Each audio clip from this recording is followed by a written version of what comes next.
le plaisir de présenter une conférence sur les outils de planification qu'elle a mis en place au niveau du village Ait Ben Heddo. Nous, notre conviction, et c'est ce que nous exposons aujourd'hui, c'est qu'en mettant en place des règles d'urbanisme, en recréant l'espace en fonction des habitants, en leur donnant des perspectives d'avenir.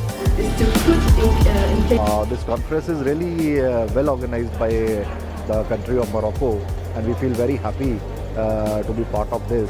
And in our this side event, a lot of encouragement was there as so many people came to attend that from different countries, and it was very encouraging for us. And I'm sure that opportunities like this, they will go in a long way in helping not only mitigating the climate change, but also to develop good networks with other countries, not only in Asia but in other parts of the world also. Nous venons dans le cadre de la COP22 d'organiser un side event sur l'économie circulaire. L'économie circulaire, c'est un sujet central pour réduire les conséquences du réchauffement climatique, puisqu'il s'agit d'inventer une autre manière d'être, de faire, de produire, en considérant que les déchets des uns sont les ressources des autres. Our panel was Rio Brazil Exposed, when we discussed the issues of energy in our country, especially the use of fossil fuels like in coal power plants. We showed, along with people from organizations like 350 and indigenous peoples.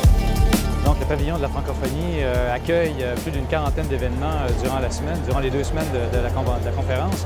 Et parmi ces événements, nous participons aussi à des événements parallèles, comme celui avec lequel nous venons de participer avec l'Union des conseils économiques, sociaux et environnementaux, donc l'UCISIF, et les conseils économiques et sociaux et environnementaux. Donc, l'approche qui était abordée dans cet événement consistait à discuter un peu de l'importance de la responsabilité sociétale des entreprises, les liens avec les droits de l'homme.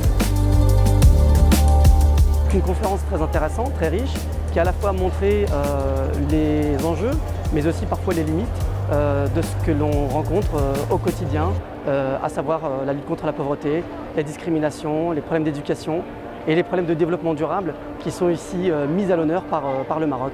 Donc nous espérons que tous ces enjeux pourront être mis en œuvre. Voilà. Je suis depuis quelques mois au sein d'une petite boîte que j'ai décidé de monter pour accompagner un certain nombre de personnes qui ont envie de travailler sur la ville intelligente. Et c'est dans ce cadre qu'on a présenté le consortium Smart City Up qui réunit un certain nombre de compétences techniques variées, bien évidemment, mais surtout d'autres compétences telles des designers, des architectes d'intérieur ou des avocats pour mieux concevoir et imaginer la ville de demain, la ville intelligente du futur.